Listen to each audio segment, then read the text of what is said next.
हम इस कार्रवाई की घोर निंदा करते हैं और हर कांग्रेस जन भूपेश बघेल जी के साथ खड़ा है।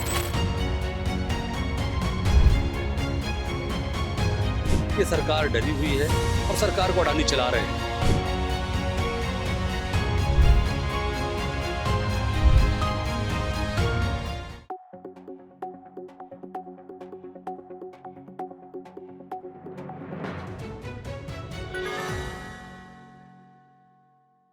छत्तीसगढ़ में कांग्रेस लगातार 4 दिनों से प्रदर्शन कर रही है।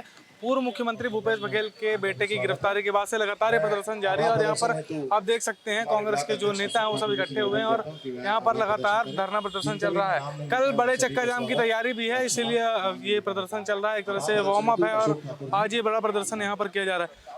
भैया आज प्रदर्शन करने बैठे हुए, लगातार 4 दिनों से ये प्रदर्शन जारी है। देखिए, एक बहुत ही विषम परिस्थिति का सामना हम सब कर रहे हैं। इस देश में अघोषित आपातकाल लग चुका है। ये स्पष्ट है कि कोई अडानी अंबानी के खिलाफ कहेगा तो उसके खिलाफ ऐसी कार्रवाई होगी। जब तमनार में पेड़ कटाई का विरोध करने भूपेश बघेल जी पहुंचे और उस बात को विधानसभा में उठाने का अंतिम दिन कांग्रेस ने तय किया, ईडी ने उनके घर छापा मारा। उनके अराजनीतिक जो गैर राजनीतिक पुत्र है, जो एक व्यवसायी हैं, उनके खिलाफ ये अरेस्टिंग की कार्रवाई हुई। कभी ना उनसे कोई पूछताछ हुई, ना उनको कभी सम्मन जारी हुआ। तो हालात ये बन गए हैं कि अगर आप सरकार का विरोध करोगे, अडानी का विरोध करोगे, तो निश्चित रूप से केंद्र सरकार अपनी संस्थाओं के माध्यम से, संवैधानिक संस्थाओं के माध्यम से आपको प्रताड़ित करने का काम करेगी। कांग्रेस का पूरा परिवार एकजुट होकर भूपेश बघेल जी के साथ है और कल आर्थिक नाकेबंदी के माध्यम से एक सरकार को संदेश देना चाहेंगे कि पूरा कांग्रेस एक है और कांग्रेस आपके हर गलत कदम का विरोध करती है। कांग्रेस की ओर से जो आरोप लगाया जा रहा है कि चैतन्य बघेल गिरफ्तार हैं जबकि पप्पू बंसल बाहर हैं और वो करीबी माने जाते थे। देखिए, ये पप्पू बंसल के ऊपर गैर जमानती वारंट जारी हुआ है। अभी तक ईडी ने, आर्थिक अपराध शाखा ने उसको अरेस्ट नहीं किया है। क्या कारण है कि उसको अरेस्ट नहीं किया है? जब उसके खिलाफ गैर जमानती वारंट है तो पहले उसके खिलाफ कार्रवाई होनी चाहिए। और आप जो एब्सकॉन्डिंग व्यक्ति है, जो फरार व्यक्ति है, उसके बयान पर आप ये कार्रवाई करते हैं। हम इस कार्रवाई की घोर निंदा करते हैं और हर कांग्रेस जन भूपेश बघेल जी के साथ खड़ा है। ये कांग्रेस के जो नेता हैं वो यहाँ पर लगातार प्रदर्शन कर रहे हैं और यहाँ पर कांग्रेस के जो नेता हैं वो मौजूद हैं और भी जो नेता हैं कांग्रेस के, उनसे बातचीत कर रहे हैं। भैया, चौथा दिन है आज प्रदर्शन का, कल भी बड़ा प्रदर्शन करने की तैयारी है। किस प्रकार से प्रदर्शन हो रहा है और आगे किस प्रकार से ये जारी रहेगा? देखिए, ऐसा है कि प्रदर्शन के अलावा ये जन आक्रोश है, लोगों के मन में गुस्सा है। लोग व्यथित हैं कि 18 जुलाई जन्मदिन के दिन किसी युवा को, जिसका राजनीति से कोई लेना देना नहीं, ठीक है, भूपेश बघेल जी का पुत्र होना एक अपनी बात है, लेकिन उसका कहीं भी राजनीति के अंदर ना कोई पद पे है, ना किसी प्रकार का अन्य गतिविधियों में उसकी संलग्नता रहती है। उनके ऊपर कार्रवाई करना, वो भी अडानी के द्वारा, अगर अडानी के द्वारा काटे हुए जंगल का अगर विरोध करती है कांग्रेस पार्टी, भाजपा के खिलाफ बोलते हैं, भूपेश बघेल जी अगर उस बात को करते हैं, तो उस दिन उस कार्रवाई को करना अपने आप में साबित करता है कि सरकार डरी हुई है और सरकार को अडानी चला रहे हैं। रही बात, आप बोल रहे हैं चौथे दिन की बात, ये लगातार लड़ाई चलेगी और ये पूरे देश के अंदर चल रहा है। अडानी के खिलाफ आक्रोश सिर्फ नहीं कि छत्तीसगढ़ के अंदर हो रहा है, पूरे देश के अंदर ये माहौल है कि जिस प्रदेश में भी विपक्ष की सरकार बैठी है, विपक्ष के नेता हैं, वहाँ पर अडानी के लोग या तो पहले प्रयास करते हैं कि कांग्रेस पार्टी के लोग या विपक्ष के लोगों को खरीद ले, डरा दे। डराने के बाद अगर किसी भी तरीके से वो खरीद नहीं पाते या उनको साइड नहीं कर पाते हैं, तब उनको इस प्रकार गिरफ्तार करके या किसी न किसी करके कंट्रोल करने का प्रयास करते हैं।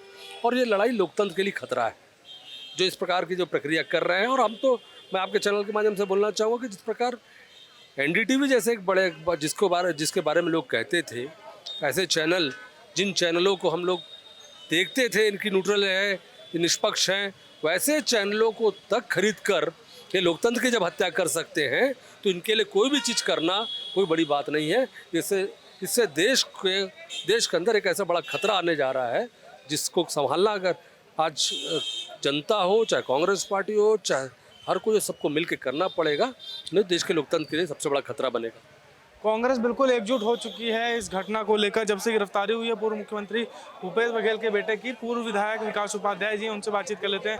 विकास जी, लगातार आप लोग 4 दिनों से प्रदर्शन कर रहे हैं, क्या विपक्ष की आवाज को दबाने की कोशिश की जा रही है? देखिए, भारतीय जनता पार्टी की सरकार ना कांग्रेस को दबा पाई है, ना झुका पाई है।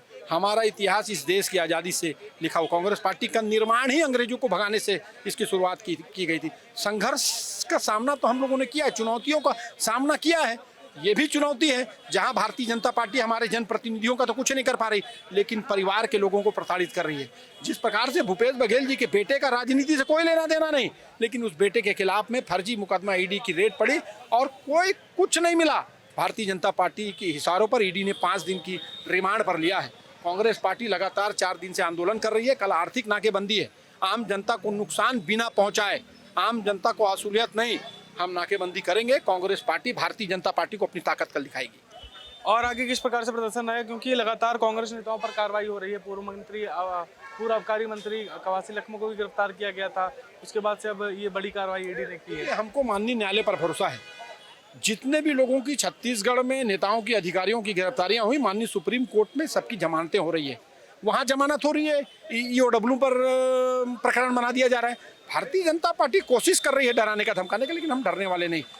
माननीय सुप्रीम कोर्ट ने ईडी को फटकार भी लगाई। जो चालान, चार्जशीट प्रस्तुत नहीं कर पा रही है भारत ईडी, क्या चार्ज फ्रेम किया गया है, क्यों बंदी बनाकर 1.5 साल 2-2 साल नेताओं को, अधिकारियों को जेल में रखा गया। भारतीय जनता पार्टी कांग्रेस पार्टी को बदनाम करना चाहती है।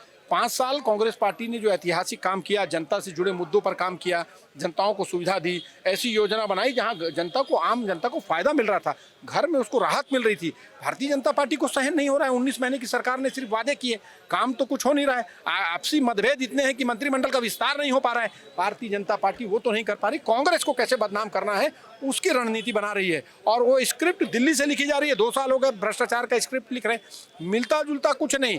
वो स्क्रिप्ट को प्रस्तुत करती, जैसे जैसे हम भारतीय जनता पार्टी के खिलाफ में एग्रेसिव होते हैं, हम उस लड़ाई को सड़क पर ले जाते हैं, सदन में ले जाते हैं, सवाल सदन में हमारे जनप्रतिनिधि करते हैं। भारतीय जनता पार्टी जवाब नहीं दे पा रही है। एक आरोप आप लोग और लगाते हैं कि भाजपा में शामिल हो जाओ तो वॉशिंग मशीन में धुल जाओगे और आपके ऊपर सारे आरोप हट जाएंगे। ये तो पूरी दुनिया, ये देश ही नहीं, पूरी दुनिया इस बात को जान चुकी है कि भारतीय जनता पार्टी के पास ऐसी वॉशिंग मशीन है कि जब उससे आप, चाहे अजीत दादा भाई पवार महाराष्ट्र के डिप्टी सीएम हैं, एनसीपी में थे तो अरबों रुपया का ईडी इनकम टैक्स का रेट पड़ा। अब भारतीय जनता पार्टी की अलायंस सरकार में डिप्टी सीएम है। हेमंता बिस्वा शर्मा असम के मुख्यमंत्री हैं, जब कांग्रेस में कैबिनेट मंत्री थे तो करोड़ों रुपए का ईडी इनकम टैक्स का रेट पड़ा। अब वो सब प्रकरण कहाँ है? तो भारतीय जनता पार्टी दबाव की राजनीति करना चाहती है। प्रदेशों में उनकी सरकार है, कौन सी सरकार उनकी बहुमत में है? मध्य प्रदेश में कांग्रेस के विधायकों को तोड़कर सरकार बनी, असम में कांग्रेस के विधायकों को तोड़कर सरकार बनी, गुजरात में जहां से नरेंद्र मोदी, अमित शाह आते हैं वहां पर भी कांग्रेस के जनप्रतिनिधियों को तोड़कर सरकार बनाने का प्रयास किया। हर जगह, राजस्थान में उस समय अशोक गहलोत जी थे, कांग्रेस को तोड़ने का प्रयास किया गया, लेकिन कांग्रेस पार्टी टूटी नहीं। हम तो लड़ाई लड़ने वाले लोग हैं, जमीन से, सड़क से उठ के नेता बनते हैं। कांग्रेस पार्टी का नेता हवाई जहाज हेलीकॉप्टर से नहीं आता, जमीन से निकल कर आता है, जनता के बीच में रहकर आता है। तो वो नेता आते रहेंगे, कांग्रेस पार्टी लड़ाई लड़ते रहेगी। आने वाले दिनों में भारतीय जनता पार्टी जो रणनीति बनाकर लोगों को फंसाने का काम करना चाहती है, उसको आम आदमी समझ चुका है। देखिए, तमाम जो कांग्रेस के नेता हैं, युवा कांग्रेस के नेता हैं और एनएसयूआई के नेता, वो सभी लोग इस प्रदर्शन में आज शामिल हुए हैं। और कल जो बड़ा चक्का जाम किया जाना, उसके पहले एक तरह से एक वार्म अप है और कल बड़ा नाकेबंदी जो करने जा रही है कांग्रेस, उसमें जो कांग्रेस के नेता हैं वो सभी लोग शामिल होंगे और रायपुर में भी इसका बड़ा असर देखने को मिलेगा। साथ ही पूरे छत्तीसगढ़ में इसका नाकेबंदी करने के लिए जो पीसीसी की ओर से निर्देश जारी कर दिए गए हैं। कल बड़ा प्रदर्शन कांग्रेस की ओर से देखने को मिलेगा। जब से पूर्व मुख्यमंत्री भूपेश बघेल के बेटे चैतन्य बघेल की गिरफ्तारी हो गई है, तब से कांग्रेस पार्टी आक्रामक मोड में नजर आ रही है। कैमरामैन कलीम परवेज के साथ नितिन मिश्रा, द लेंस, रायपुर।